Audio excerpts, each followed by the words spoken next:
Design, Experience, and Creativity. Izinkan saya memperkenalkan diri terlebih dahulu. Perkenalkan, nama saya Arsila Karenisa Azhara selaku pembawa acara pada hari ini dan rekan saya Rizkyta Sofiana. Baik, oke. Yang pertama-tama, marilah kita panjatkan puji dan syukur kepada Tuhan Yang Maha Esa, karena atas karunia-Nya kita semua dapat berkumpul pada hari ini dalam keadaan sehat walafiat. Baik, di kesempatan yang berbahagia ini, kami ucapkan selamat datang kepada para tamu undangan. Yang terhormat, Wakil Rektor 3 Bidang Kemahasiswaan, Bapak Haji Heru Pinggondani Sanusi, SH.MH. Yang kami hormati, Kabama Bapak Andri Prima ST.MT. Yang kami hormati, Ketua TPPN Bapak Dr. Hein Wongania SH.MH MM. Yang kami hormati, Ketua Otorita yaitu Bapak Richard. Baik, yang kami hormati Wakil Presiden Mahasiswa Universitas Trisakti Kanihanihaya, yang kami hormati Ketua DKU yaitu Bang Riza Setiansyah, yang kami hormati Ketua Umum Divisi Mahasiswa Anti Narkoba Bang Khairul Riza, serta yang kami hormati seluruh struktural BPH dan anggota Dewan periode 2021-2022. Selanjutnya, izinkan kami membacakan susunan acara pada hari ini. Yang pertama adalah pembukaan. Yang kedua adalah pembacaan doa. Yang ketiga adalah menyanyikan lagu kebangsaan Indonesia Raya dan Mars Trisakti. Yang keempat adalah pemberian sambutan-sambutan. Yang kelima adalah pemaparan materi tentang pengenalan desain grafis dan sesi tanya jawab. Yang keenam adalah sesi dokumentasi. Yang ketujuh adalah penutupan. Baik, agar acara berjalan dengan lancar, maka kami akan membacakan tata tertib dari Kuliah Umum 2021. Kepada panitia kami persilahkan. Terima kasih untuk MC. Di sini saya akan membacakan tata tertib untuk kegiatan kuliah umum hari ini. Yang pertama, peserta wajib mengikuti kegiatan dari awal hingga akhir kegiatan. Kedua, peserta wajib mengikuti seluruh aturan yang dibuat oleh panitia. Yang ketiga, peserta diwajibkan untuk menyalakan kamera pada saat acara berlangsung. Keempat, ketika join meeting, semua peserta diminta untuk menggunakan format nama lengkap. Yang kelima, pada saat acara berlangsung, peserta dimohon untuk mematikan mikrofon agar acara dapat berlangsung secara baik. Yang keenam, hanya panitia atau pembicara yang diizinkan share screen selama acara berlangsung. 7. Pada saat sesi tanya jawab, peserta diperbolehkan mengaktifkan mikrofon seizin moderator maupun via chat di dalam Zoom. 8. Untuk peserta diharapkan kondusif selama acara berlangsung. Jika ada peserta yang mengganggu, jalannya acara akan diberi teguran sebanyak 2 kali oleh moderator. 9. Sertifikat yang dibagikan waktu yang telah ditentukan. 10. Peserta diharapkan untuk menggunakan virtual Zoom background yang telah ditentukan oleh panitia. Yang ke-11, peserta dimohon untuk mengikuti ketentuan di atas. Semoga acara berlangsung dengan baik. Saya kembalikan lagi kepada MC. Baik, karena tata tertib telah dibacakan, untuk acara selanjutnya yaitu pembacaan doa. Pembacaan doa akan dipimpin oleh Saudari Ika Nuroshika. Kepada Saudari Ika kami persilakan. Baik, terima kasih. Assalamualaikum warahmatullahi wabarakatuh. Sebelum memulai acara ini, mari kita tundukkan kepala, hati, dan jiwa kita kepada Allah Subhanahu wa Ta'ala untuk memohon keriduannya agar kegiatan kita hari ini diberkahi dan bisa berjalan dengan lancar. Marilah kita berdoa menurut agama dan keyakinan masing-masing. Bagi yang beragama Islam, doa akan saya pimpin. Dan bagi yang non-Muslim, silakan menyesuaikan. Izinkan saya memandu doa secara Islami. Marilah kita awali doa ini dengan membaca basmalah. Bismillahirrahmanirrahim. A'udzubillahi minasyaitonirrajim. Bismillahirrahmanirrahim. Alhamdulillahirabbil alamin. Ya Rabbana walakal hamdu walakal syukru. Allahumma sholli ala Muhammadin fil awalina wal akhirin. Ya Allah ya Tuhan kami, dengan mengucapkan puji dan syukur kehadirat-Mu atas segala rahmat dan karunia-Mu yang telah Engkau limpahkan kepada kami. Ya Allah, ya Rahman, pada pagi yang berkah ini kami hendak menyelenggarakan acara kuliah umum dengan memohon ridho-Mu dan izin-Mu, berkahilah semua langkah dan perbuatan kami, dan jadikanlah itu semua nilai ibadah dan nilai ilmu yang bermanfaat kepada kami. Amin, amin, ya Robbal Alamin. Selanjutnya, izinkan saya untuk mengembalikannya kepada MC. Baik, terima kasih. Baik, hadirin sekalian, sekarang marilah bersama kita menyanyikan lagu kebangsaan Indonesia Raya yang akan dilanjutkan dengan Mars Trisakti. Untuk itu, hadirin dimohon untuk bersikap sempurna.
Universitas Trisakti, pusat wiataya, alma mater kita, menyumbang tenaga sarjana, berkarya dengan penuh jiwa, berkibarlah panji-panjimu, lambang jiwa bergerak maju, dengan tekad bersatu mengabdikan karyamu, membangun Indonesia Raya.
Baik, acara selanjutnya yaitu laporan kegiatan dan sambutan-sambutan. Laporan kegiatan akan disampaikan oleh Saudara Audiananda selaku Ketua Pelaksana maksud saya selaku Ketua Pelaksana Kuliah Umum 2021. Kepada Saudara Audi, kami persilahkan.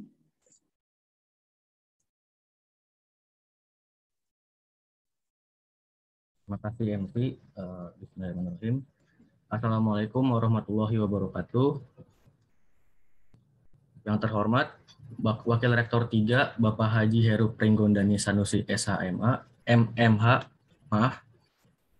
Bapak Haji Heru Pringgondani Sanusi SHMH, yang kami hormati Kabama Bapak Andri Prima STMT, yang kami hormati Ketua TPPN Bapak Dr. Hein Wangania SHMH, yang kami hormati Ketua Otorita Bapak Richard, yang kami hormati Wakil Presiden Mahasiswa Universitas Trisakti tahun 2021-2022 Kaniha Nihaya, yang kami hormati Ketua DKU Bang Riza Fridiansyah, yang kami hormati Ketua Umum Deman Trisakti Bang Khairul Riza. Lalu yang kami hormati teman-teman BPH dan panitia yang tidak bisa saya sebutkan satu persatu, dan teman-teman peserta yang kami banggakan. Pertama-tama, puji dan syukur kita panjatkan kehadirat Tuhan Yang Maha Esa yang telah memberikan kita begitu banyaknya nikmat sehingga kita dapat berkumpul di acara ini, yaitu acara kuliah umum dengan tema Gen Z Graphic Design Experience and Creativity. Kami berharap dengan mengikuti webinar ini secara bersungguh-sungguh bisa mendapatkan ilmu yang bermanfaat dari pembicara yang hebat, dan teman-teman mendapatkan materi yang fresh dan bermanfaat tentang desain. Sekian sambutan dari saya. Apabila ada salah kata, mohon dimaafkan. Kurang lebih mohon maaf. Wassalamualaikum warahmatullahi wabarakatuh. Waalaikumsalam. Terima kasih Bang Aldi atas laporannya. Baik, selanjutnya akan ada sambutan dari Ketua Umum Divisi Mahasiswa Anti Narkoba, yaitu kepada Bang Khairul Riza. Oleh karena itu, kepada Bang Khairul Riza, saya persilahkan. Baik, terima kasih. Assalamualaikum warahmatullahi wabarakatuh. Shalom, Om Swastiastu, Namo Buddhaya, dan salam kebajikan untuk kita semua.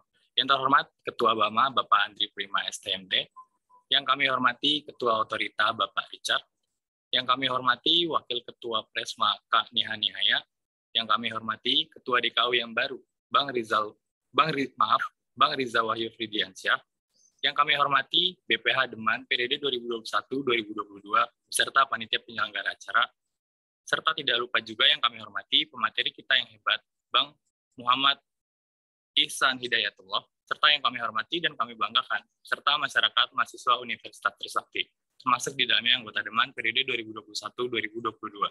Selamat pagi. Sebelumnya kami ucapkan terima kasih kepada para tamu undangan serta peserta MMUT yang sudah menyempatkan waktunya untuk hadir pada kesempatan pagi hari ini. Puji syukur marilah kita panjatkan kehadirat Tuhan Yang Maha Esa atas limpahan rahmat dan karunia-Nya, sehingga pada pagi hari ini kita masih diberi kesempatan untuk melakukan kegiatan kuliah umum yang bertemakan Gen Z Graphic Design Experience and Creativity. Seperti yang kita ketahui, saat ini pandemi COVID masih terjadi di negara kita Indonesia. Semua rutinitas yang biasa kita lakukan secara offline, sekarang hampir semuanya serba online. Hal ini membuat kita harus beradaptasi dengan perubahan dan perkembangan teknologi yang ada, agar kita tidak ketinggalan zaman. Salah satunya adalah desain grafis. Desain grafis merupakan suatu hal yang menjadi keharusan dalam berorganisasi, terutama dalam menjalankan kegiatan program kerja. Karena disitulah kita akan membuat poster yang menjadi tempat menyampaikan informasi pesan secara jelas dan efektif untuk disebarluaskan kepada masyarakat luas. Selain itu, kita menyelami desain grafis ini secara tidak langsung, kita bisa meningkatkan kreativitas kita. Kenapa? Karena seorang desain grafis itu pasti membuat suatu karya desain komunikasi visual, itu tidak hanya memperhatikan dari sisi pembuat saja, tapi juga harus memperhatikan dari sisi orang lain yang akan melihat. Di sisi lain juga, ketika kita ingin misalnya melakukan sebuah penyuluhan anti narkoba, tentunya supaya tidak terlalu monoton, kita juga harus menyisipkan sebuah gambar visualisasinya, agar audiens tidak bosan hanya mendengarkan saja, tapi mereka juga bisa melihat visualisasinya agar mudah dimengerti dan dipahami. Banyak hal yang bisa kita pelajari dan kita dapatkan dalam desain grafis ini, Tentunya kita yakin bahwa pemateri kita kali ini sangat berpengalaman dalam bidang desain grafis. Terakhir dari saya, ada pepatah yang mengatakan, malu bertanya sesat di jalan, kalau bertanya akan menemukan jalan tujuan. Jadi, bagi kalian yang nantinya memiliki pertanyaan, nanti bisa langsung ditanyakan saja kepada pemateri kita. Kuncinya adalah niat, kemauan untuk belajar, dan kesabaran dalam belajar. Kalau itu dilakukan secara terus-menerus, saya kalian akan menjadi seorang yang ahli dalam bidang apapun. Demikian sambutan yang bisa kami sampaikan. Kurang dan lebihnya mohon maaf. Selamat pagi, salam sehat tanpa narkoba. Terima kasih, saya kembalikan kepada MC. Baik, terima kasih Bang atas sambutannya. Sambutan selanjutnya yaitu dari Ketua DKU oleh Bang Riza Fridiansyah. Kepada Bang Riza, kami persilahkan. Oke, terima kasih kepada MC. Assalamualaikum warahmatullahi wabarakatuh. Shalom, Om Swastiastu, Namo Buddhaya. Salam kebajikan bagi kita semua. Selamat pagi kepada rekan-rekan teman-teman dari UKM, Deman, serta teman-teman mahasiswa Universitas Trisakti. Pertama yang saya hormati Kepala Bama Bapak Andri Prima STMT, yang saya hormati Wakil Ketua Presma Kaniha Nihaya, yang saya hormati Ketua UKM Deman, Abang Khairul Riza, serta yang saya hormati Ketua Pelaksana serta panitia, staf jajaran panitia yang tidak bisa saya sebutkan satu persatu. Pertama-tama kita panjatkan puja dan puji syukur kepada Tuhan Yang Maha Esa yang telah memberikan rahmat serta hidayahnya kepada kita semua sehingga kita dapat menjalankan kegiatan kuliah umum pada kesempatan pagi hari ini dengan insya Allah dengan lancar hingga akhir.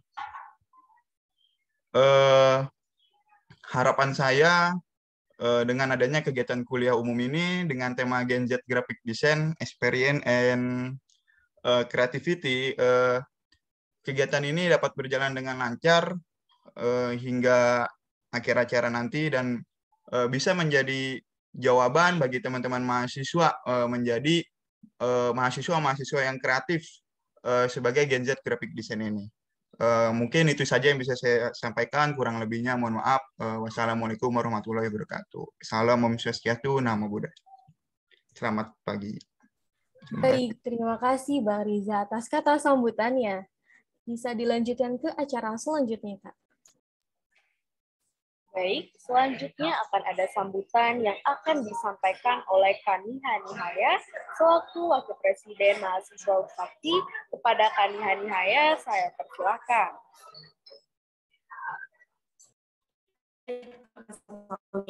Sebenarnya mohon maaf karena aku lagi perjalanan juga, jadi nggak bisa pakai virtual background. Oke, bismillahirrahmanirrahim. Assalamualaikum warahmatullahi wabarakatuh.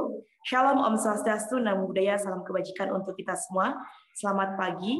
Yang terhormat kepada Bapak Warek 3, Bapak Heru Sanusi Pringgodani, dan juga Bapak Andri Prima selaku Kabama, juga Bapak Hen Wangania selaku Ketua TPPPN, dan juga dihadiri juga tadi Ketua DKU yang baru ya, Riza, Saudara Riza, dan juga khususnya Ketua Deman Divisi dan teman-teman media dan partisipan yang telah hadir pada acara hari ini.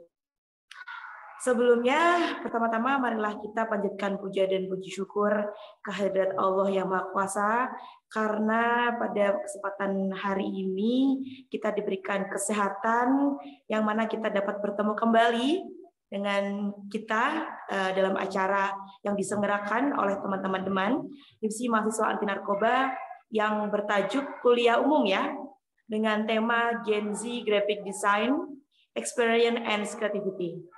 Seperti kita ketahui teman-teman, bahwasanya generasi Z, Gen Z, dihimbau untuk selalu dari waktu ke waktu selalu melakukan kegiatan-kegiatan yang dapat mengembangkan diri, upgrade diri, yang mana kita merupakan generasi yang nantinya disiapkan untuk penerus para pemimpin saat ini yang sedang memimpin. Nah, tentunya dari tema yang telah diambil pada kuliah umum, ini sangatlah menarik teman-teman, karena apa? Gen Z ini sangat erat kaitannya dengan perkembangan teknologi yang ada. Apalagi membahas mengenai digitalisasi, visualisasi, konten-konten menarik, dan saya harap kami dari Kepresiden Mahasiswa sangatlah menghimbau teman-teman untuk mengikuti kegiatan ini, yang mana nantinya kalian akan mendapatkan ilmu yang sangat bermanfaat di dalamnya. Dan tak lupa, kalian harus mengimplementasikan setelah mendapatkan ilmunya kesempatan pada pagi hari ini. Nantinya diharapkan ke depannya implementasi itulah yang akan kami tunggu. Dan tak lupa kepada teman-teman yang hadir, tetap semangat, tetap menjaga kesehatan tentunya, apalagi sekarang masih dalam situasi COVID-19 ya, yang mana teman-teman masih diharapkan untuk membatasi kegiatannya di luar rumah. Akan tetapi teman-teman tidak menjadi suatu hambatan bahwa kita generasi Z sangatlah bisa untuk mengekspor diri kita dengan perkembangan teknologi dan tentunya dengan mengikuti kegiatan pada pagi hari ini. Baik, kurang lebihnya itu yang dapat kami sampaikan. Tetap semangat dan nanti ditunggu ya teman-teman untuk aktif dalam menyampaikan pertanyaan-pertanyaan. Mungkin sekiranya sekian, wabillahi taufiq wal hidayah. Wassalamualaikum warahmatullahi wabarakatuh. Waalaikumsalam warahmatullahi wabarakatuh. Baik, terima kasih Kaniha atas sambutan yang telah diberikan. Baik, sambutan selanjutnya akan disampaikan oleh Bapak Andri Prima STMT selaku Kabama Universitas Trisakti, sekaligus mewakili Bapak Haji Heru Pringgondani Sanusi SHMH selaku Wakil Rektor 3 Bidang Kemahasiswaan. Kepada Bapak Andri Prima, kami persilahkan.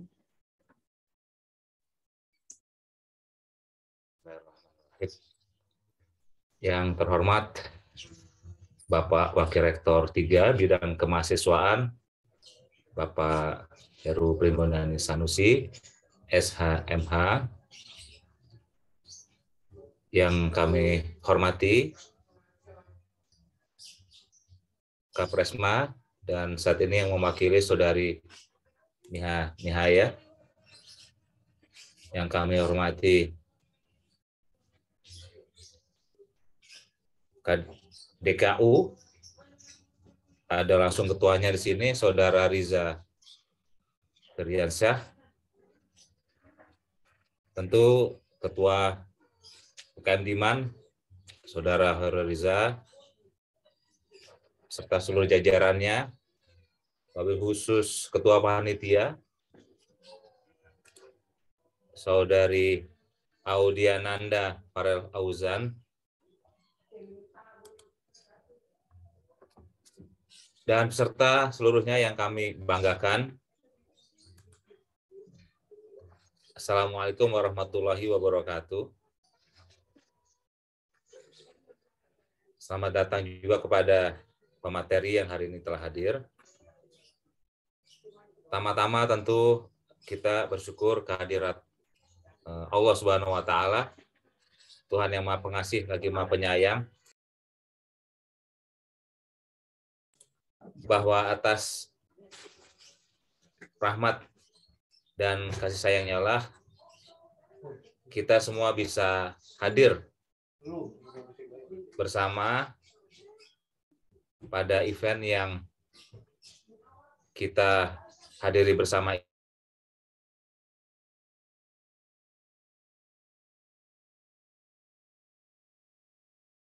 ini, bahwa COVID-19 telah merebak kira-kira 2 tahun yang lalu, hampir 2 tahun di awal 2020 hingga saat ini. Dan tadi telah disampaikan bahwa oleh Wakapresma Saudari Niha, banyak hal yang terjadi selama pandemi COVID-19 ini.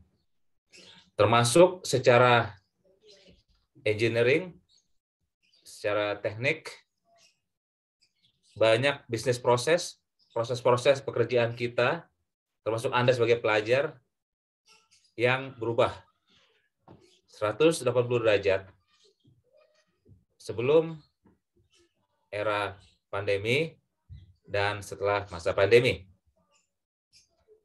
Salah satunya adalah penggunaan secara masif segala bentuk teknologi. Contohnya yang saat ini kita pergunakan dengan media Zoom, dan juga yang akan dibahas oleh materi hari ini terkait dengan graphic design. Jika kita kaitkan antara graphic design dengan UKM Demand, kita bisa menarik benang merahnya di sini. Bahwa UKM Demand jauh sebelum hari ini telah dibentuk untuk merespon kebutuhan yang ada secara umum, secara nasional, secara terfokus dalam skala yang kecil adalah di internal Universitas Trisakti. Karena pada saat itu wilayah DKI Jakarta Barat, tempat Universitas Trisakti berada, memang termasuk kategori wilayah yang kerap dikenal menjadi target penyebaran nafsa. Oleh sebab itu, peran daripada UKM Demand dirasakan perlu dan dibentuklah Demand. Sehingga itu bisa menjadi suatu tools atau alat untuk pertama diseminasi informasi akan bahayanya nafsa. Kemudian merangkul mahasiswa untuk tetap berada dalam koridor yang telah digariskan secara hukum, baik oleh pemerintah pusat, pemerintah daerah, maupun peraturan yang telah diterbitkan oleh rektorat.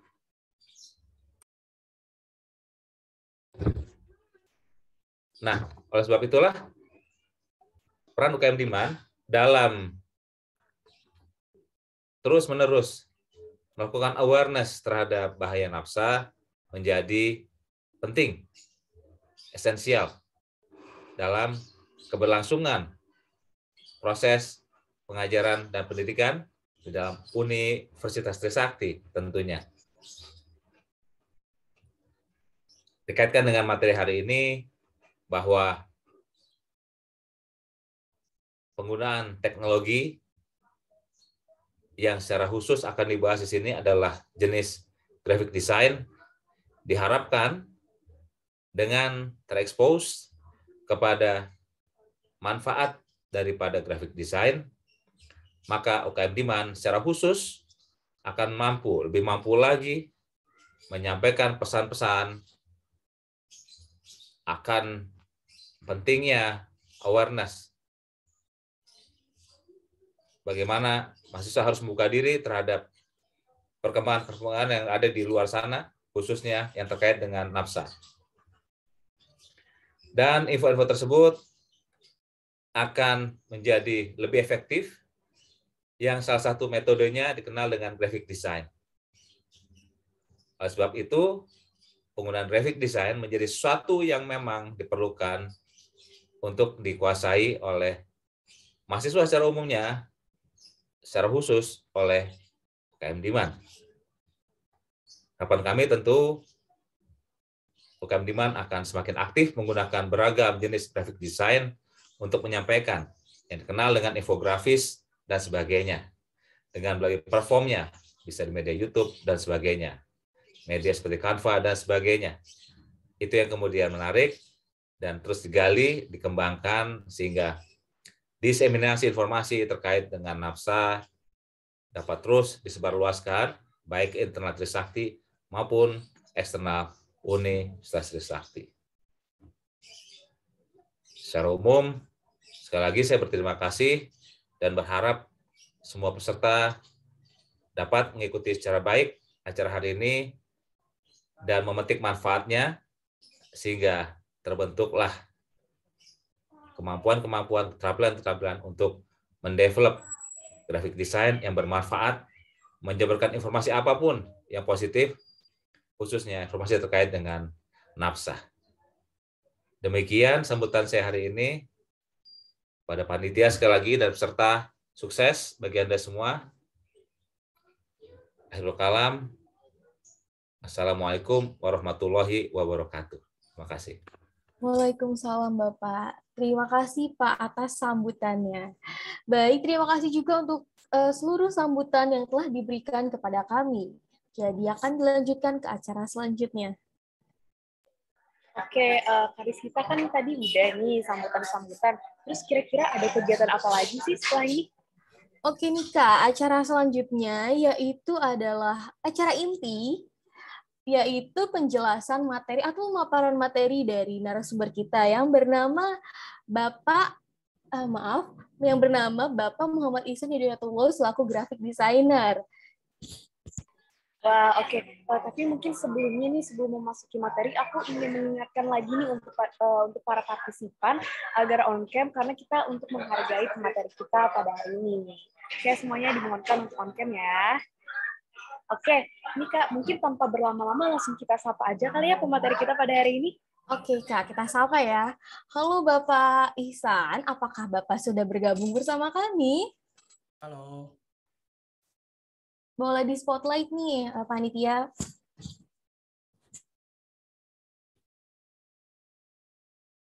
Oke, udah ada nih Kak.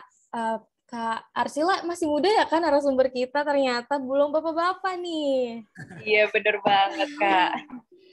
Wah, jadi Bapak Ihsan nih maunya dipanggil apa? Ataukah Abang, Kakak? Oh, Kakak, oke. Gimana nih Kak Arsila? Kakak ya Kak, jangan Bapak.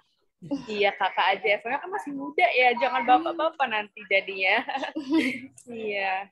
Oke, mungkin nih tanpa berlama-lama, boleh nih kita akan membacakan CV dari Kak Ihsan terlebih dahulu. Untuk itu kepada Kak Kiki dan dokumentasi ditampilkan.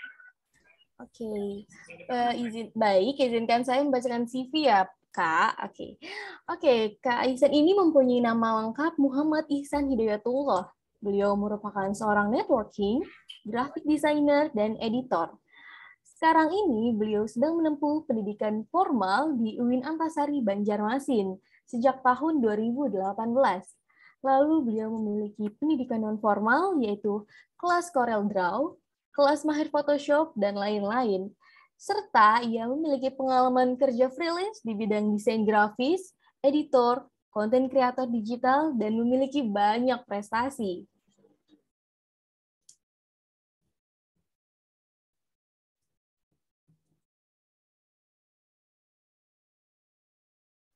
Wah Kak, Arsila ternyata banyak banget ya ilmunya, dan sesuai juga nih sama tema kita hari ini. Jadi langsung aja nih Kak Ihsan untuk memberikan ilmunya kepada kita semua. Silakan Kak. Oke, ini untuk share screen-nya apakah dari panitia aja atau dari saya sendiri? Oke Kak, kebetulan ini udah di-share screen ya dari divisi dokumentasi. Ya, sebelumnya bismillahirrahmanirrahim. Assalamualaikum warahmatullahi taala wabarakatuh. Alhamdulillahirabbil alamin. Assalatu wassalamu ala asrofil anbiya wal mursalin sayyidina wa nabiyyina wa maulana Muhammadin wa ala alihi wa sahbihi ajmain amma ba'd. Yang pertama, yang ulun hormati, yang sama-sama kita hormati, Wakil Rektor 3 atau yang di sini yang telah diwakili oleh Kabama, dan yang sama-sama kita hormati juga Kapresma yang diwakili oleh Kakak Niha Nihaya. Kemudian yang kita hormati juga Ketua DKU, Ketua Umum DMAN, teman-teman, dan yang kita hormati juga Ketua Pelaksana serta seluruh panitia penyelenggara pada kegiatan hari ini. Oke, langsung aja kita mulai acara kita pada hari ini, yaitu tadi tentang penjelasan tentang desain grafis. Nah, di sini saya akan menjelaskan tentang pengertian desain grafis. Oke, next Kak. Nah, di sini pengertian desain menurut J.B.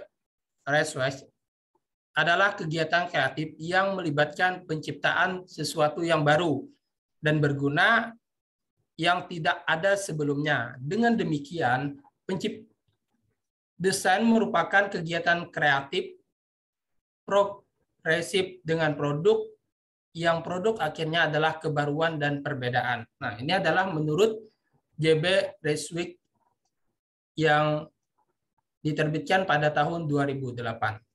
Kemudian, grafis itu berasal dari kata grafik dalam bahasa Inggris yang berarti sesuatu yang berhubungan dengan seni rupa, termasuk gambar, ilustrasi, pahatan, hingga kaligrafi.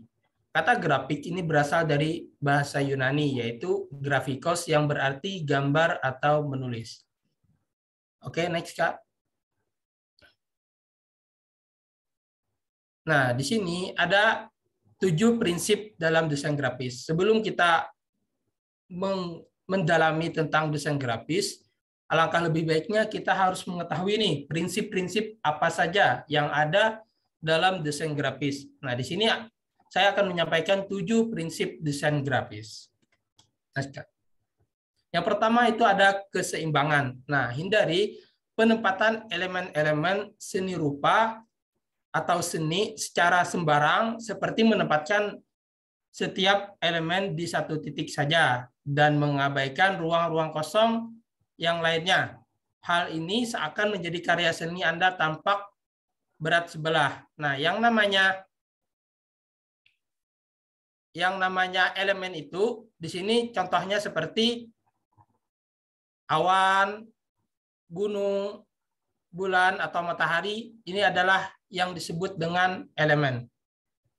Kemudian kalau kita meletakkan elemen-elemen ini hanya pada satu tempat, itu otomatis nggak akan seimbang. Contohnya misalnya nih, kita letakkan bagian bulan, gunung, dan awan ini full di sebelah kiri. Otomatis di sebelah kanannya akan kosong. Nah, namanya itu tidak akan seimbang. Otomatis ketika kita melihat, kita tidak akan puas dengan hasil yang kita kerjakan. Oke, Kak. Next. Nah, yang kedua itu adalah penekanan. Sama hal seperti sebelumnya, ataupun hal membuat poster seminar, dalam poster tersebut harus ada salah satu yang menonjol, entah pematerinya seorang pejabat, entah itu materinya yang berbobot, atau hal-hal lainnya. Contohnya pada desain ini, atau desain PPT ini, kita tonjolkan ini ketika warna fontsnya ini adalah lebih terang, atau lebih kontras, otomatis kita akan lebih fokus ke kata penekanan. Kemudian baru hal yang di bawahnya. Itu juga bisa disebut dengan typography atau visual typography. Oh maaf, salah. Visual hierarchy gitu. Next. Nah, ini adalah contoh dari desain yang saya buat. Ini adalah penekanan-penekanan, contohnya penekanan pada pemateri, pada judul kelas menulis sastra. Dan di sini juga ada penekanan pada bagian harga atau HTM yang awalnya 249K, ini menjadi 99K. Nah, ini adalah yang disebut dengan penekanan. Di sini juga ada kota terbatas dengan elemen yang berbeda dari lainnya. Ini akan membuat orang-orang yang melihat akan menjadi fokusnya terbagi menjadi yang lebih penting. Contohnya tadi kan di sini orang-orang melihat dulu dari judulnya, kelas menulis sastra. Terus melihat temanya, kemudian orang-orang akan melihat dari pemateri serta kota terbatas dan harga yang ditetapkan. Itu adalah yang disebut penekanan. Oke, next, Kak. Nah, penekanan tersendiri ada 3 bagian. yaitu yang pertama itu ada hierarki, dan yang kedua itu ada skala dan proporsi, dan yang ketiga itu ada kontras. Next. Hierarki atau susunan informasi seperti nama acara, tanggal pelaksanaan, pengisi pemateri, dan sebagainya.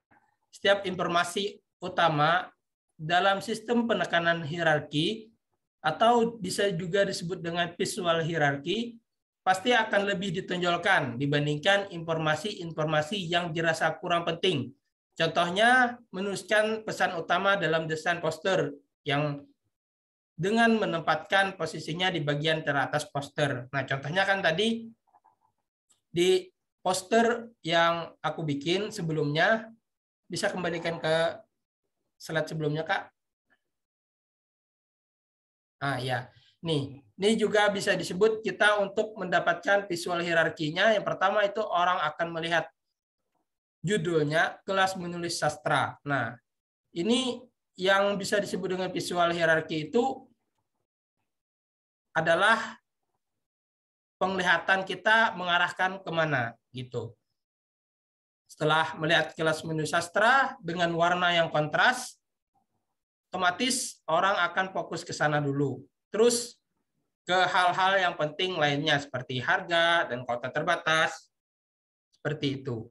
Untuk mendapatkan visual hierarki ini harus memahami juga penggunaan warna-warna dalam desain. Oke, next, Kak. Nah, di sini adalah contoh juga hierarki. Ketika kalian melihat tulisan di paling tengah, itu adalah tulisan yang pertama kalian lihat. Kemudian kalian baca, lihat ke kiri bawah coba. Tapi otomatis mata kalian pasti akan tertuju ke arah panah yang ada. Itu pasti akan pergi ke bawah pojok kanan. Yang mana perintahnya itu adalah lihat ke kiri bawah coba. Tapi karena ada visual hierarki dari tanda panah, otomatis mata kita akan tertuju ke bagian kanan yang diarahkan oleh panah tadi. Itu adalah visual hierarki. Lanjut. Nah, skala dan proporsi. Dengan metode desain penekanan skala dan proporsi ini, kalian akan menonjolkan informasi utama dengan ukuran font yang lebih besar atau memakan space desain yang lebih banyak dibandingkan informasi-informasi pendukung lainnya. Misalnya, nama pemateri seminar adalah informasi terpenting untuk ditonjolkan, maka sudah pasti akan memperbesar ukuran nama sang pemateri dibandingkan informasi. Contohnya tadi kan, ketika aku bikin poster, yang mana poster itu untuk skala dan proporsinya itu ketika membuat judul itu lebih besar daripada informasi-informasi lainnya. Itu tadi kan ada penjelasan tentang kelas menulis sastra, otomatis skala dan proporsinya itu lebih besar daripada persyaratan-persyaratan ataupun benefit yang didapatkan. Oke, next. Nah, kemudian itu ada warna kontras. Ini juga sudah saya jelaskan sebelumnya. Untuk mendapatkan visual hierarki yang bagus, itu otomatis kita harus memahami nih warna-warna dalam desain. Warna kontras adalah apabila sebuah warna disandingkan dengan warna-warna yang lain pada lingkaran warna Brewster. Posisi warna yang saling berhadapan itulah yang disebut dengan warna yang kontras. Contohnya, warna ungu dengan warna kuning. Itu warna yang primernya itu adalah warna kuning, sedangkan komplementarinya itu warna ungu. Contohnya, ketika orang-orang menggunakan sebuah brand, itu mereka nggak ngasal untuk mendapatkan warna-warna yang enak. Ini kan warna, contohnya ini warna kuning sama warna ungu. Ini pernah viral pada masanya, yaitu tentang kolaborasi dari McDonald's sama BTS. Nah, itu kan kita mengetahui warna dari McDonald itu warna kuning, sedangkan kolaborasi dari BTS, ya kan BTS kalau nggak salah, itu adalah warna ungu. Kalau orang melihat biasa saja, oh itu adalah warna yang biasa saja. Tapi ketika para desainer ingin membuat desain-desain brand, sebuah brand atau sebuah komunitas, itu otomatis harus memahami memahami warna-warna dalam sebuah desain. Itu tadi contohnya kolaborasi dari McDonald sama BTS. Itu warna kuning sama warna ungu. Next. Nah, di sini sudah pernah aku posting cara biar gak bingung nentuin warna dalam desain. Untuk lebih jelasnya silahkan nanti kalian cek di IG aku. Itu aku berbagi tentang seputar desain grafis, entah itu tutorial, dan informasi-informasi tentang desain lainnya. Next, Kak. Nah, macam-macam jenis warna. Jadi, yang pertama itu adalah warna primer. Warna primer itu adalah warna pokok, yaitu ada 3 warna. Warna pokok itu adalah RGB singkatannya dengan kepanjangan red, green, and blue. Sedangkan yang kedua itu ada warna sekunder. Warna sekunder itu adalah pencampuran 2 warna yang primer. Misalnya warna hijau sama warna merah itu digabung akan menjadikan warna sekunder. Kemudian itu ada warna tersier, pencampuran warna primer dan warna sekunder. Nah, itu tadi adalah campuran dari 2 warna, yaitu warna primer dan warna sekunder. Sedangkan yang keempat, itu ada warna intermediate, warna antara primer dan warna sekunder. Contohnya di bagian bawah ini, intermediate color. Nah, contohnya di sini ada warna red violet atau blue violet, yellow green, blue green. Ini adalah warna-warna yang terang antara gabungan dari warna primer dan warna sekunder. Oke, next. Yang kelima itu ada warna quarter. Nah, pencampuran 2 warna tersier. Contohnya di sini warna merah dan warna hijau itu digabung akan menjadi coklat kemerahan. Kemudian warna kuning dan warna ungu ketika dicampurkan akan menjadi coklat kekuningan. Sedangkan warna biru dengan oranye ketika dicampurkan itu menjadi warna coklat kebiruan. Oke, next. Istilah dalam warna. Nah, dalam warna itu ada istilah-istilahnya. Contohnya di sini warna netral itu terdiri dari warna hitam dan putih. Sedangkan warna yang kontras, warna disandingkan dengan warna-warna yang lain pada lingkaran warna Brewster. Lingkaran warna Brewster tadi yang sudah saya sampaikan sebelumnya. Kemudian ada hue. Nah, warna yang berperan terdiri 1 jenis warna. Contohnya warna merah darah, merah hati, merah terang, merah jingga, merah rose, dan juga merah jambu. Misalnya juga warna biru atau itu terbagi berbagai macam. Ada biru yang biru tua, biru muda, dan sebagainya. Next. Kemudian juga selanjutnya ada warna yang monoton. Nah, warna yang monoton ini adalah warna yang dimiliki kesan gelap. Contohnya seperti warna coklat, warna hijau tua, warna biru tua, dan lain-lain. Kemudian itu ada warna monokrom, terdiri dari satu warna. Contohnya di sini warna biru. Ini keseluruhan antara yang terang dan gelap itu disebut dengan warna monokrom. Lanjut. Nah, selanjutnya itu ada 3 perbedaan warna yaitu RGB dan CMYK. RGB ini adalah singkatan dari red, green, and blue, dan CMYK itu adalah singkatan dari can, magenta, yellow, and black. Kenapa CMYK tidak CMYB? Karena adalah black itu adalah kunci dari warna. Bisa disebut bisa juga disebut dengan key color. Jadi ketika kita mau ngedesain sesuatu, kita harus paham fungsi desain kita ini untuk apa.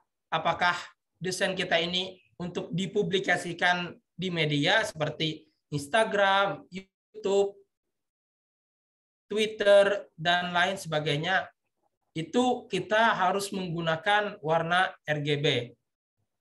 Tetapi ketika kita ingin mencetak, misalnya kita mau bikin sertifikat, otomatis warna yang kita gunakan itu adalah warna CMYK. Biasanya dalam desain atau software desain, entah itu Adobe Photoshop, Adobe Illustrator, CorelDRAW, dan sebagainya, ketika memulai desain itu ada pilihan apakah ingin menggunakan RGB atau ingin menggunakan CMYK.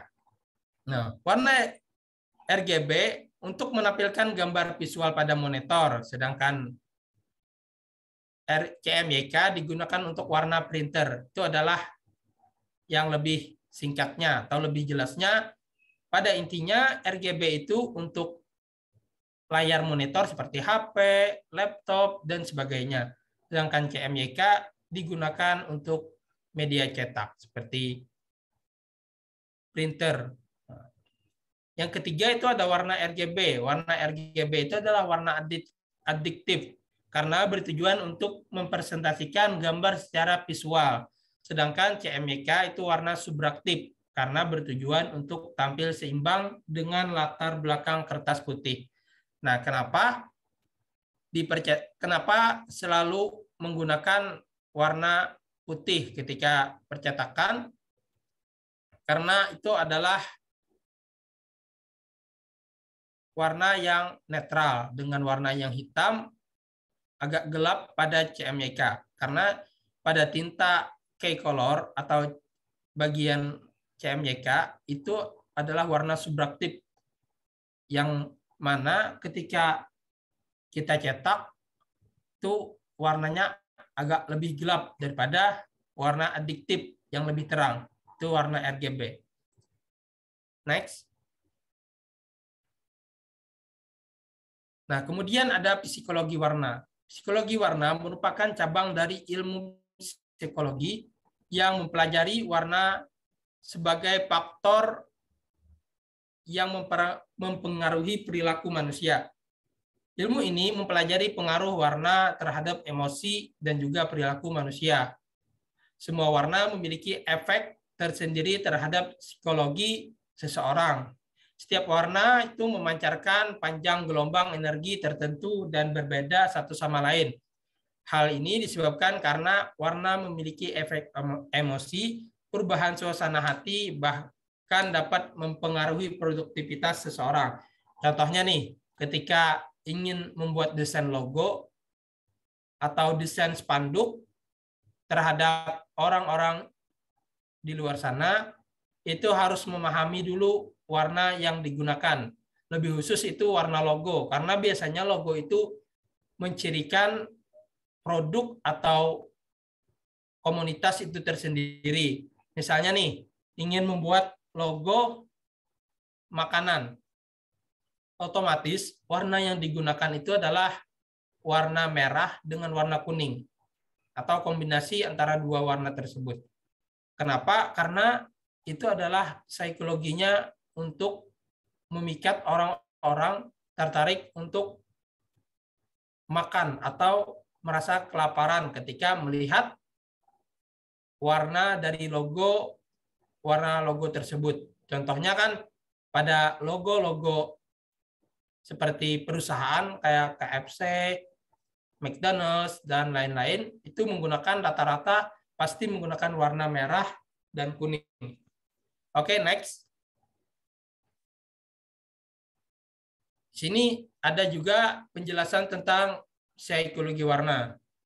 Warna merah itu memancarkan energi semangat, keberanian, cinta, dan kekuatan. Warna biru memberikan kesan damai, kesegaran, kepercayaan, dan tanggung jawab. Nah, contoh warna biru ini diterapkan oleh logo-logo dari bank. Contohnya kan logo Bank BRI, Bank Mandiri, dan lain-lain.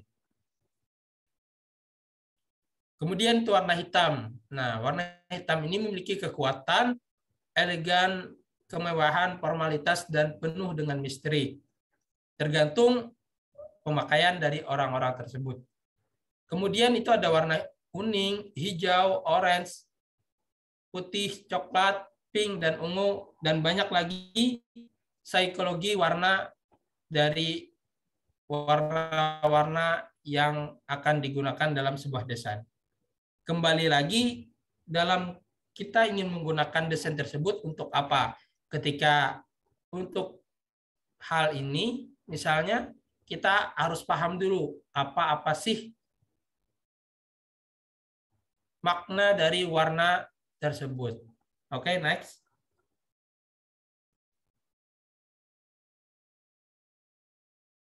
Kemudian ada kombinasi warna. Nah, kombinasi warna adalah sebuah perpaduan atau menggabungkan warna yang lebih dari satu. Kombinasi warna yang tepat, cocok, dan baik akan menjadikan sebuah desain terlihat keren dan menarik. Warna memiliki peran penting dalam sebuah desain, misalnya desain pakaian, desain brosur, desain cover buku, desain template, blog, atau website, desain banner, desain logo, dan lain-lain. Dengan kombinasikan warna, maka sebuah desain akan terlihat hidup dan lebih sedap dipandang oleh mata. Kemudian itu ada web penyedia warna. Nah, di sini ada aku rekomendasiin website-website untuk kalian, misalnya nih, bingung nentuin warna atau warna-warna yang cocok apa sih? Misalnya di sini ada Colory Offers. Nah, ada juga Adobe Color CC, ada juga Colors, dan ada juga Color Hunt, ada Color Min, ada Color, ada Cool Hue, ada Pigment, dan Color Lisa. Silahkan nanti coba kalian cek di Google, ketik misalnya Color Hunt, itu otomatis akan muncul template warna yang bisa kita gunakan untuk dalam sebuah desain. Karena di sana sudah diaturkan campuran-campuran warna apa saja sih yang nggak menyimpang dari desain-desain yang ingin kita buat. Oke, next. Nah, contohnya di sini kalian juga dapat mengambil warna dari berbagai gambar pemandangan dengan menggunakan eyedropper tool. Biasanya pada software desain seperti CorelDRAW atau Photoshop atau Adobe Illustrator itu ada fitur yang namanya eyedropper tool. Jadi di sana bisa kita mengambil warna-warna yang akan kita gunakan, misalnya dari pemandangan, entah itu dari warna binatang, entah warna dari warna planet, dan lain sebagainya. Oke, next.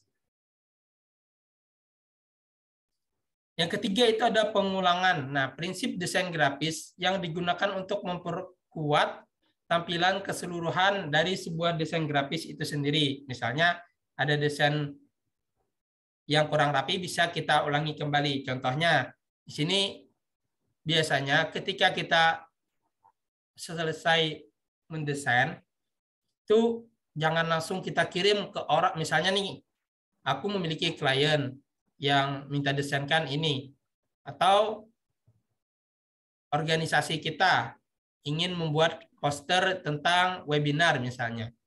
Sebelum kita kirim, kita publikasikan, kita cek lagi, kita ulangi kembali, apakah ada nih kekurangan yang terjadi dalam desain kita. Ini biasanya kalau aku sendiri, itu aku setelah selesai ngedesain, itu aku ekspor dulu, aku kirim ke ke HP dulu, aku cek lebih detail lagi di mana nih kira-kira yang merasa kurang sebelum aku publikasikan. Next. Yang keempat itu ada ritme.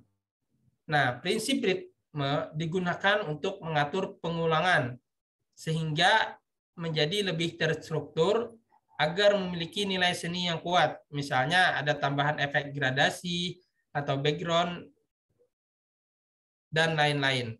Contohnya kan misalnya ketika kita membuat sebuah desain, mungkin ada yang kurang seperti entah itu bayangannya dan lain-lain. Oke, next. Yang kelima itu ada gerakan atau movement.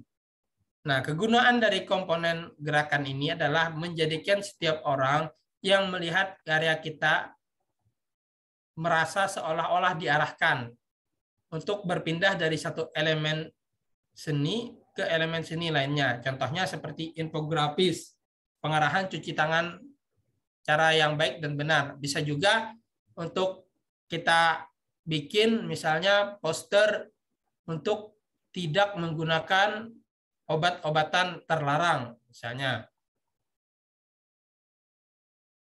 Ini juga berkaitan dengan visual hierarki.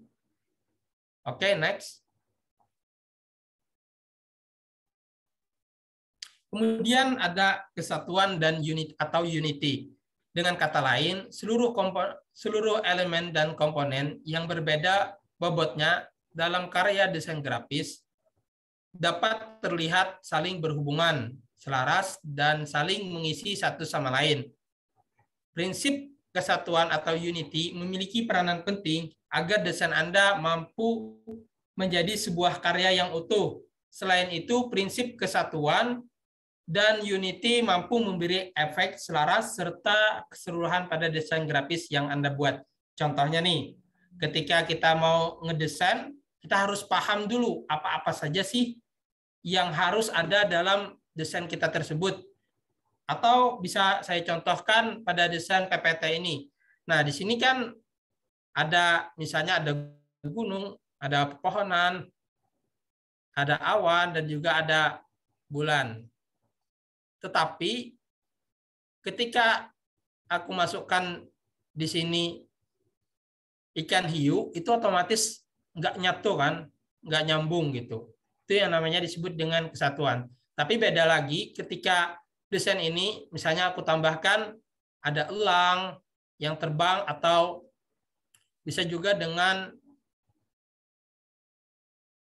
awan lainnya dan juga dengan balon udara. Nah, itu masih nyambung dengan konsep dari kesatuan. Oke, next.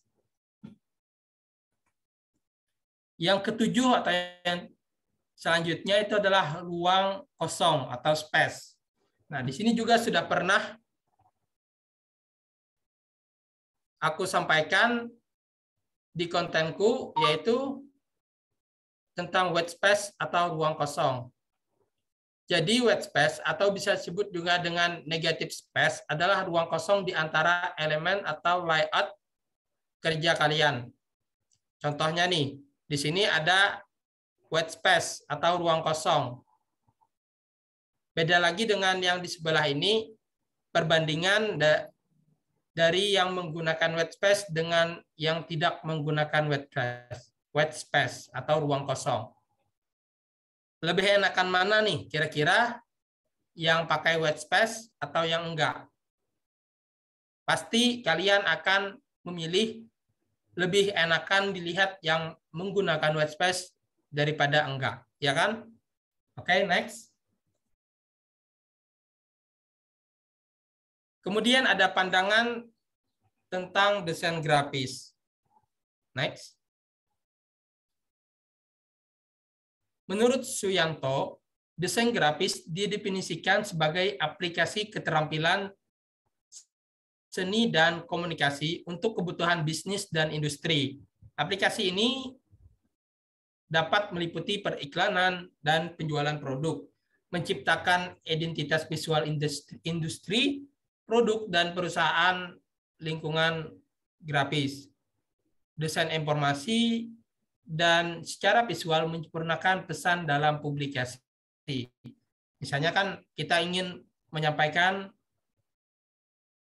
tentang bahaya narkoba, misalnya gitu. Tapi orang-orang kalau disampaikan aja itu kadang bisa masuk telinga kanan dan keluar telinga kiri.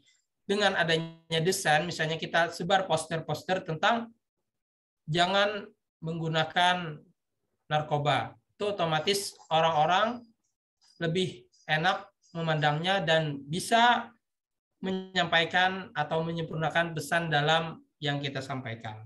Kemudian menurut Jessica Helfand, mendefinisikan desain grafis sebagai kombinasi kompleks kata-kata dan gambar, angka-angka dan grafik, foto-foto dan ilustrasi yang dibutuhkan pemikiran khusus dari seorang individu yang bisa menggabungkan elemen-elemen, sehingga mereka dapat menghasilkan sesuatu yang khusus, sangat berguna dan mengejutkan, atau subversif, atau juga bisa disebut sesuatu yang mudah diingat.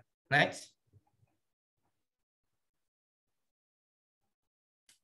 Menurut Danton Xiaombing, desain grafis memperkerjakan berbagai elemen seperti marka, simbol, uraian verbal yang divisualisasikan lewat tipografi dan gambar, baik dengan teknik fotografi ataupun ilustrasi.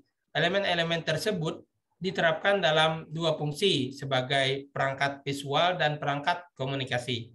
Kemudian ada menurut Michael Groglum, visual communication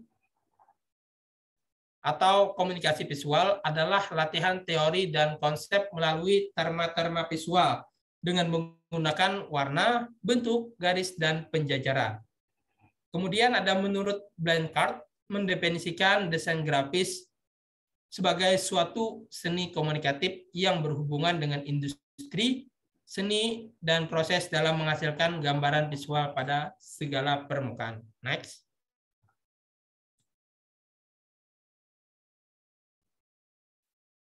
Kemudian di sini, menurut pemateri sendiri, desain grafis didefinisikan sebagai suatu ilmu komunikasi visual yang dimana berisi tentang berbagai informasi yang ingin kita sampaikan kepada publik yang tentunya dengan menggunakan bantuan beberapa elemen-elemen desain grafis agar pesan yang disampaikan menjadi terlihat lebih jelas.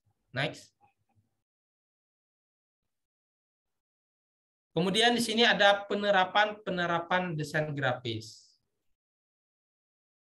Next. Nah, seiring perkembangan zaman, desain grafis sangat diterapkan di beberapa wadah. Contohnya, mau desain baju, kemudian bungkus kemasan, koper buku, poster, majalah, iklan dalam bentuk poster maupun video. Kemudian ada box makanan, tempat minuman, dan lain-lain. Ini adalah juga contoh desain kaos yang aku bikin. Bisa misalnya ingin kita perjualbelikan. Oke, next. Kemudian ada beberapa software yang biasa digunakan dalam desain grafis. Yang pertama itu ada Adobe Photoshop. Yang kedua itu ada CorelDRAW. Nah, Adobe Photoshop dan CorelDRAW ini memiliki kelebihan dan kekurangan masing-masing. Untuk Adobe Photoshop, ini adalah aplikasi yang dengan format bitmap, atau ketika kita zoom dengan dalam, itu otomatis akan menjadi kotak-kotak. Tapi beda dengan aplikasi CorelDRAW yang berbasis vektor. Ketika kita zoom sebesar mungkin, gambarnya tidak akan menjadi kotak-kotak atau pecah. Itu perbedaannya. Nah, di sini ada juga Adobe Illustrator. Adobe Illustrator ini adalah fitur juga yang berbasis vektor, sama halnya dengan CorelDRAW, tapi dia adalah keluarga dari Adobe Photoshop. Kemudian ada Infinity Design. Yang kelima ada Pixel Lab. Nah, Pixel Lab ini bisa digunakan di HP. Sama juga halnya PixArt, itu juga bisa digunakan di HP. Kemudian ada GIMP. Yang kedelapan ada Canva. Canva ini bisa digunakan di HP maupun di laptop atau komputer kalian. Yang ke-9 itu ada Enscape, dan yang ke-10 itu adalah dan seterusnya. Oke, next. Nah, kemudian sini ada kombinasi font. Next. Kombinasi font adalah sebuah perpaduan atau menggabungkan font lebih dari satu.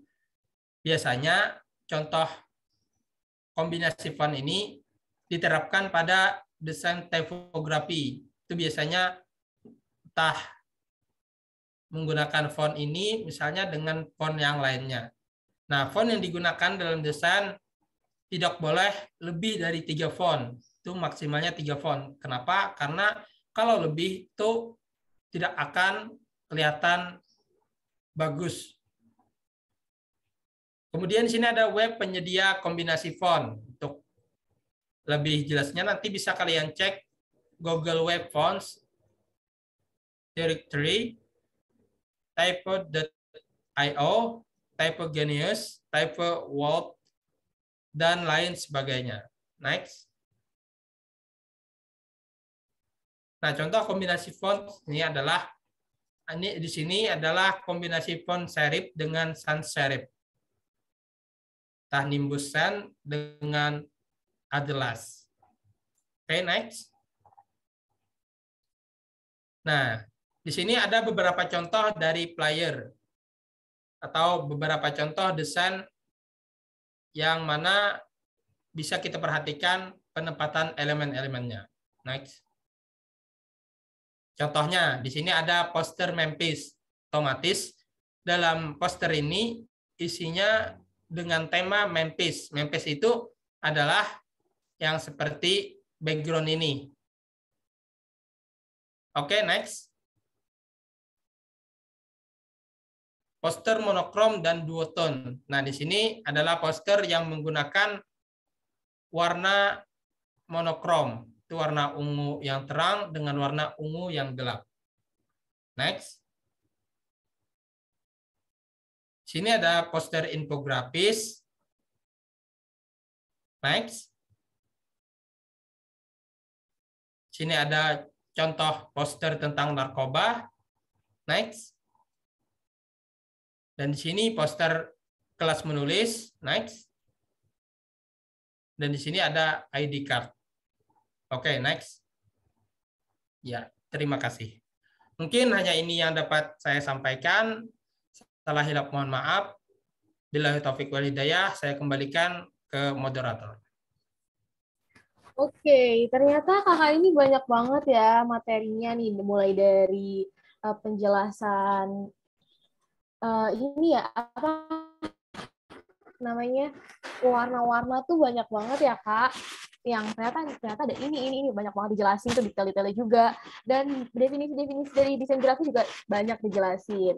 Jadi buat teman-teman nih yang punya pertanyaan atau yang kepo tentang desain grafis yang mungkin belum sempat disampaikan oleh Kak Ihsan ini, bisa banget buat ditanyain teman-teman semuanya.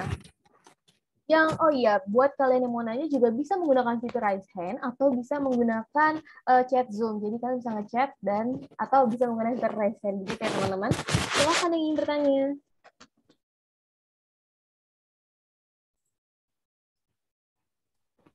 Oke nih Kak, karena belum ada, sambil menunggu pertanyaan dari para audiens, aku aja nih yang tanya.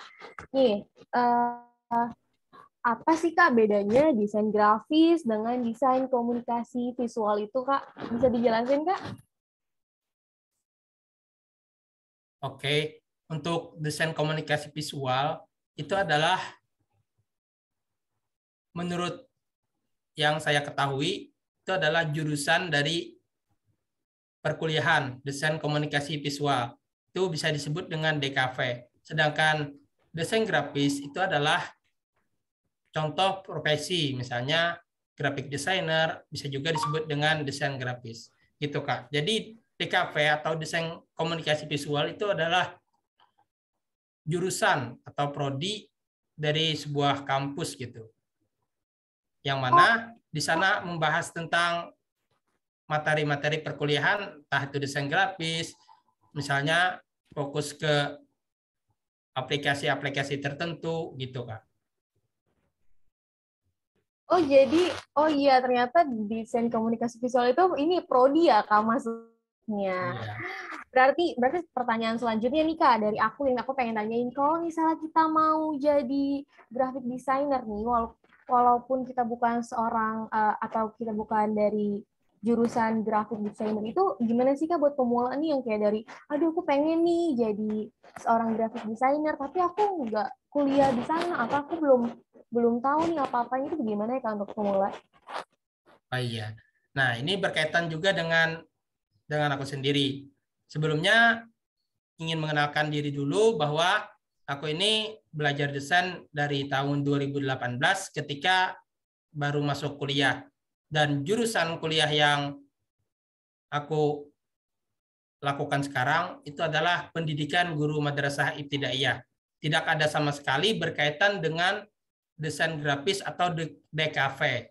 Nah, hal yang membuat aku menjadi seorang seperti ini, itu yang pertama kita tanamkan niat. Ketika niat kita sudah ada, otomatis kita harus lanjut ke proses selanjutnya, yaitu melaksanakan niat kita tersebut. Awal dari aku belajar desain ini adalah ketika di organisasi diminta oleh kakak tingkat atau ketua pelaksana untuk membuat desain poster. Di situ aku juga belum mengenal apa itu Corel Draw, apa itu Photoshop, apa itu Adobe Illustrator, dan lain sebagainya. Dan juga belum memiliki software-software tersebut. Jadi otomatis harus desain lewat HP. Nah, yang pertama itu dulu aku menggunakan aplikasi Pixel Lab. Itu nonton dari YouTube tutorial menggunakan Pixel Lab. Terus itu yang harus kita lakukan juga adalah konsistensi. Kita harus konsisten sama niat yang kita lakukan, dan ketika kita konsisten otomatis akan banyak pengalaman yang kita dapatkan. Entah itu proyek-proyek dari teman atau dari dosen dan lain sebagainya. Alhamdulillah sampai sekarang itu memiliki relasi dengan dosen. Misalnya nih, dosen butuh bikinkan poster atau bikin sertifikat. Beliau hubungi aku untuk membuatkan sertifikat atau dan lain sebagainya. Dan juga ketika kita bisa desain itu banyak peluang untuk memiliki pekerjaan. Nggak harus kuliah DKV, itu kita akan mendapatkan apa yang tidak didapatkan oleh orang lain. Gitu, Kak. Oke Kak, jadi walaupun kita nggak kuliah di DKV ataupun kita belum punya basic, asal kita mau belajar itu bisa banget ya Kak, jadi desain grafis. Dan kebetulan kakaknya juga bukan dari, latar belakangnya bukan dari prodi itu ya Kak, jadi apapun kuliah apapun kalian, asal kalian mau belajar, itu pasti bisa jadi desain grafis ya Kak. Benar Kak? Ya, benar. Oke, ini ada yang raise hand, ini atau yang di chat dulu nih Kak, yang ditanyakan. Oke, yang dulu ya. Yang di chat dulu nih Kak. Dari Rian Mirangga, halo Kak, izin bertanya. Maaf tidak bisa on-mic. Menurut Kakak, desain media sosial yang baik itu seperti apa nih Kak? Bisa dijawab Kak? Di sini menurut Kakak, desain media sosial yang baik itu seperti apa? Nah, untuk desain media sosial ini tergantung. Untuk di sini lebih ke aplikasinya atau gimana untuk Kak Ryan? Software yang digunakan atau seperti apa maksudnya? Boleh diperjelas? Baik, Kak Rian, boleh diperjelas apa yang dimaksud atau umum aja. Oh Bentuk iya, feeds. bentuk ads. Nah, biasanya dalam organisasi-organisasi itu banyak desain-desain yang berbagai macam untuk di feed Instagram misalnya. Itu kembali lagi ke kemana kita ingin mengkonsepkan. Misalnya nih, dulu organisasi aku itu memiliki konsep dari bawah laut, dari awal kepengurusan itu dari bawah laut, terus kita desain sampai keluar angkasa. Nah itu kita harus memiliki konsep tersendiri dulu nih untuk memiliki apa yang kita ingin sampaikan nantinya dalam satu buah kepengurusan. Kemarin itu kepengurusan kami yang ketika awal dilantik itu menggunakan background dari bawah laut. Itu naik terus dari laut, dari pantai, naik ke kota, naik lagi ke awan, dan sampai ke luar angkasa. Bisa juga itu cek di Instagram. Biasanya pada Instagram organisasi kampus itu banyak kalau mau dapat referensi tentang feeds yang bagus, yang nyambung gitu. Atau tergantung juga sih, kalau ingin pakai template, itu berarti yang per postnya itu harus sama. Tapi beda lagi dengan konsep yang sebelumnya aku sampaikan. Contohnya tadi kan dengan konsep dari bawah laut sampai keluar angkasa. Entah bisa juga dari bawah tanah misalnya sampai keluar angkasa gitu. Gimana Kak Ryan? Siap. Oke, udah terjawab ya, Harian. Jadi tergantung konsep ya, Kak. Kalau dari Kakak, misalnya contoh tadi dari konsepnya itu bisa dari tanah sampai keluar angkasa. Jadi ini ya, Kak, feeds-nya tuh seperti gelombang, iya nyambung dari bawah ke atas. Nah, selanjutnya nih ada pertanyaan lagi dari KP dari kuliah umum juga nih, Kak. Kayak penasaran banget tentang desain grafis sampai KP-nya tuh turut bertanya. Untuk Bang Audi, silakan untuk bertanya langsung untuk menyalakan mikrofonnya. Terima kasih ke penulis kita sebagai MC. Bang, mau nanya, kan desain grafis itu bisa didesain dengan manual ataupun kayak komputer gitu ya, atau media digital gitu. Apa sih kekurangannya dan kelebihannya dari masing-masing itu? Manual maksudnya dari tangan? Dari gitu? hand, iya tangan. Oh iya. Jadi untuk perbedaannya itu biasanya ketika mau membuat desain, itu kebanyakan orang untuk desain manual itu lebih untuk membuat sketsa aja sih.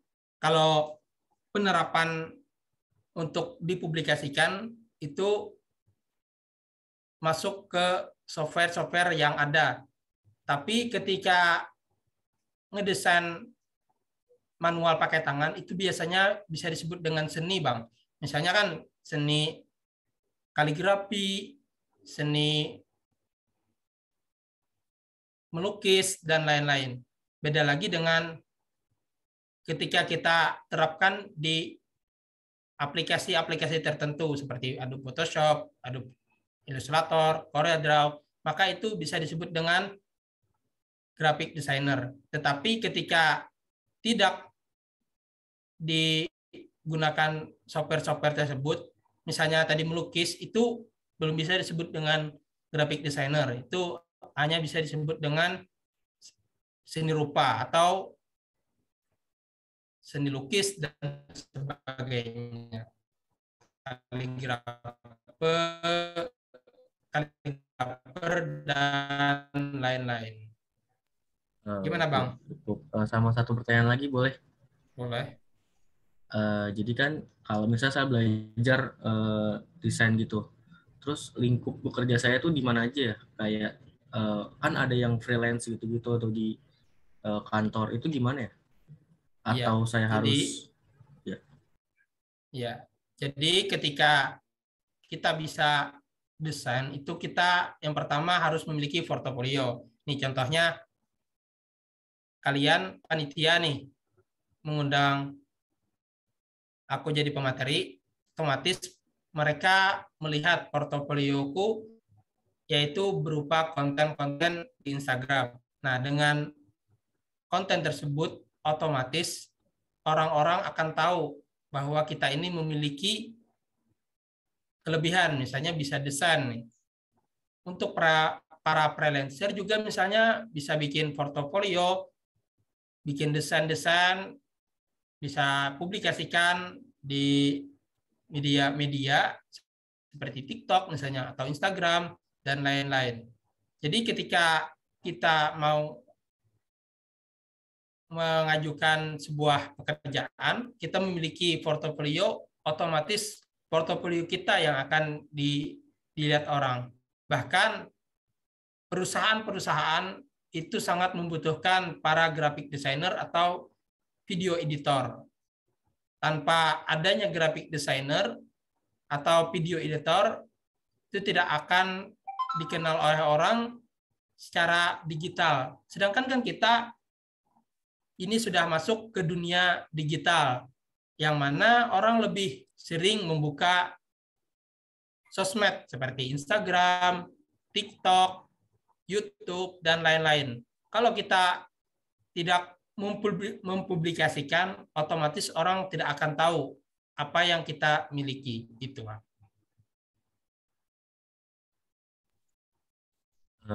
Makasih Bang, jawabannya dari saya cukup.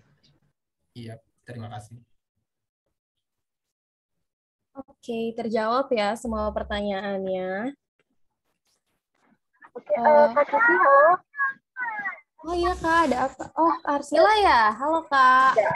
Mungkin pertanyaan terakhir nih Kak dari aku. Oke.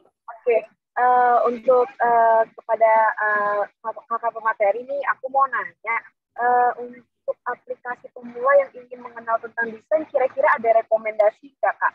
Dan juga kan tadi disebutin tuh kalau tentang ada pencampuran warna gitu. Nah, di situ kenapa pencampuran warna itu dalam desain grafis itu sangat penting gitu? Mungkin itu pertanyaannya, Bang. Oke. Jadi untuk software yang ingin digunakan itu tergantung kebutuhan sih. Kalau kebutuhan kita tergantung kebutuhan sama kemampuan. Yang pertama, kalau kita mampu menggunakan HP saja, ya otomatis kita menggunakan HP aja. Di HP itu untuk dasar-dasar desain, misalnya membuat poster, bikin pamflet, flyer, dan lain, itu biasanya enak menggunakan Pixel Lab.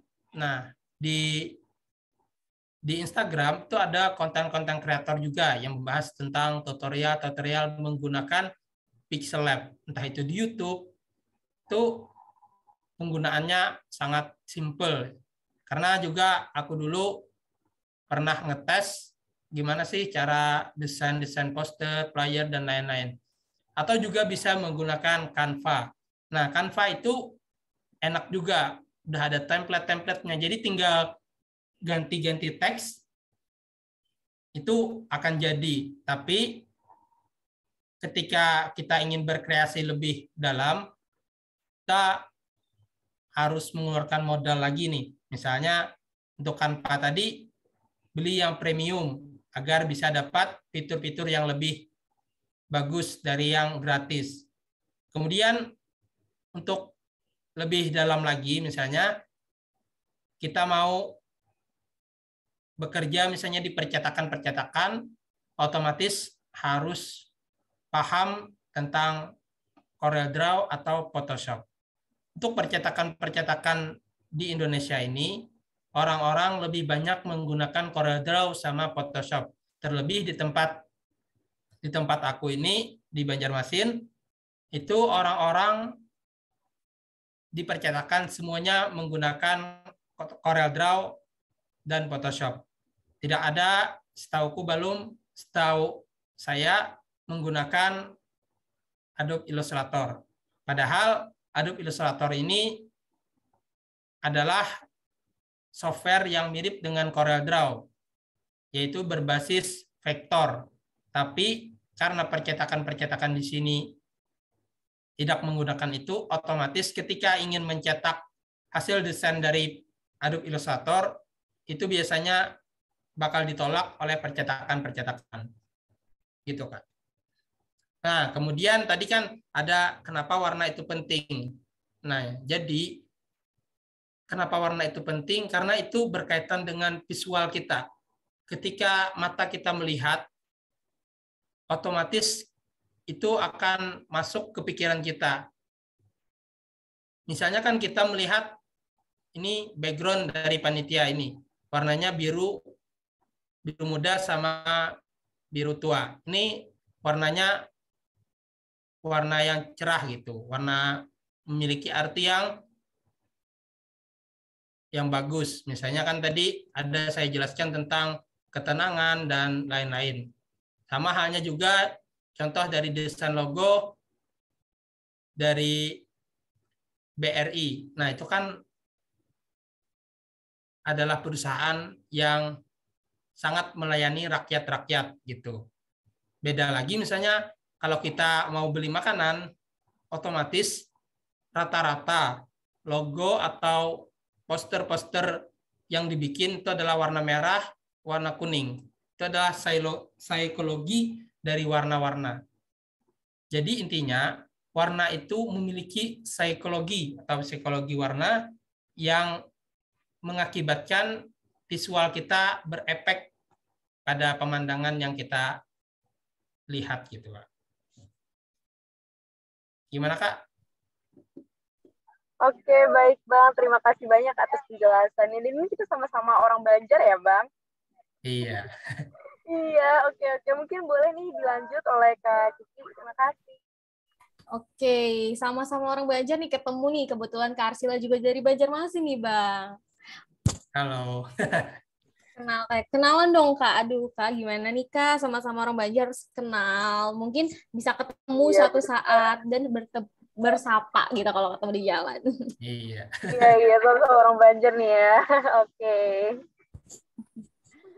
Oke nih Bang, karena sesi tanya jawab waktunya sudah habis dan semua pertanyaan sudah dijawab dengan baik dan mereka juga mengerti apa penjelasannya Kak Ihsan ini. Jadi akhirnya kita selesai dari penyampaian materinya dan tanya jawabnya. Karena tadi juga informasinya juga udah bagus banget Bang, udah lengkap dan jawaban-jawaban Abang cukup memuaskan.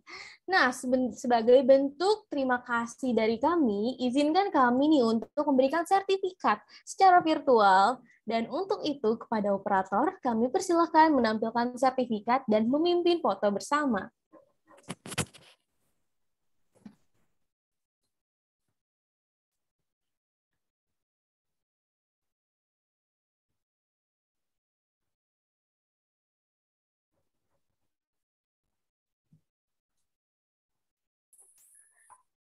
Baik, sesi dokumentasi akan saya mulai.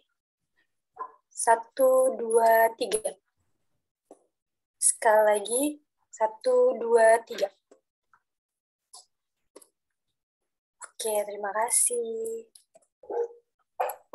Oke. Gimana nih Kak Arsila?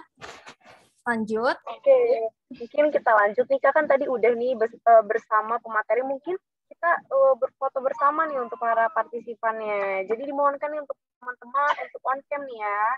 Karena ini di belakang kayaknya masih banyak ya Kak yang off cam ya Kak. Iya nih Kak, benar banget. Jadi untuk semuanya.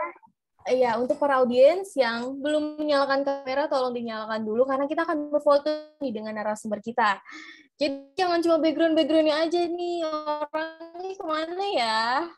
Aduh, iya gimana nih, nih ayo, Kak Arsila? Mungkin kita panggil-panggilin kali ya Kak, yang nggak on cam nih. Boleh, sambil menunggu. Iya, oke, mungkin boleh nih on cam. Siapa ayo nih? Siapa aja nih? Banyak ya Kak? Iya, ada Adimas, boleh tolong on cam, Amelia, terus ada Anissa, ada Aprilia nih, coba semuanya nih di belakang nih masih banyak nih, kita on cam dulu ya.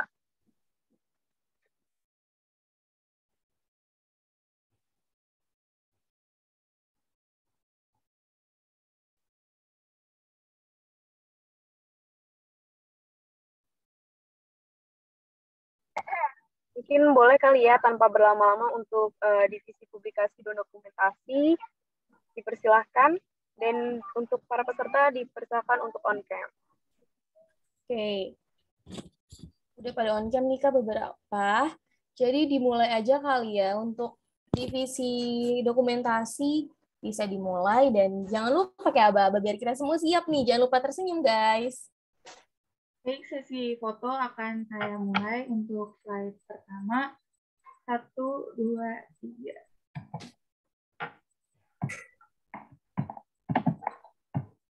Sebentar. Untuk slide kedua, 1, 2, 3. Terima kasih. Oke, baik. Terima kasih kepada divisi publikasi dan dokumentasi. Mungkin boleh dilanjut. Oke nih Kak, jadi tadi udah mendengar materi, banyak juga sambutan-sambutan. Kita akhirnya udah di ujung acara dan akhir acara. Jadi terima kasih untuk antusias dari para audiens yang telah mengikuti acara dari awal hingga akhir. Semoga ilmu yang diberikan oleh Kak Ihsan dapat menambah pengetahuan dan wawasan untuk kita semua. Amin. Nah, untuk para peserta juga diingatkan kembali untuk mengisi link absen nih yang sudah tertera di kolom chat. Mungkin boleh ya diisi sebelum live. Oke, untuk itu mungkin saya Arsila Ferunisa Azahra dan rekan saya Rizkita Sofiana selaku MC pada hari ini. Mohon pamit undur diri, mohon maaf jika ada salah kata. Wabillahi taufiq wal hidayah. Assalamualaikum warahmatullahi wabarakatuh. Terima kasih atas semua yang telah hadir dan sudah diperbolehkan untuk live. Terima kasih juga untuk Kak Ihsan karena telah mengisi materi hari ini. Sama-sama.